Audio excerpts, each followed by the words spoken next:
En mécanique, on a toujours besoin d'un référentiel d'étude pour étudier un mouvement. Prenons le cas de cette personne petit a, qui regarde en face de lui une personne petit b. Cette personne petit b, elle ne bouge pas. Elle ne bouge pas par rapport à quoi? Par rapport au référentiel train. C'est-à-dire, on se met dans le train, on regarde la personne B, elle ne bouge pas. Par contre, si on se met dans un autre référentiel, le référentiel quai de la gare par exemple, eh bien à ce moment-là, le train se déplaçant par rapport au quai de la gare, le mouvement ne sera plus l'immobilité, mais sera quoi? Ce sera un mouvement peut-être rectiligne, rectiligne uniforme, si la vitesse est constante, ou accéléré. Donc, le mouvement dépend du référentiel d'étude. On va bien maintenant définir ce que c'est qu'un référentiel d'étude.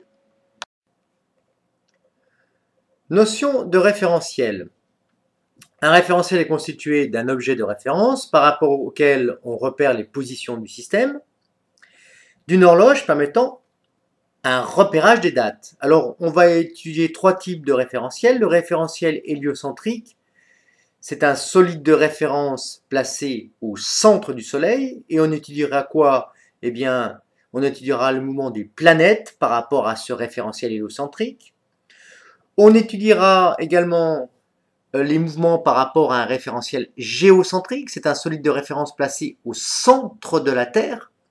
Et on étudiera quoi? Eh bien, le mouvement des satellites ou éventuellement le mouvement de la Lune par rapport à ce référentiel géocentrique.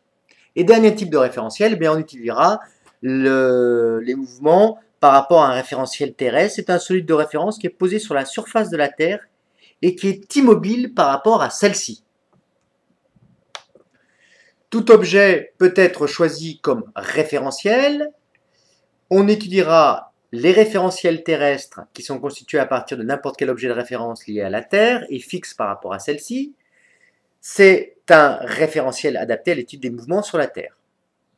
Le référentiel géocentrique, il est constitué par un solide placé au centre de la Terre. C'est le référentiel adapté à l'étude des mouvements de la Lune ou de satellites artificiels.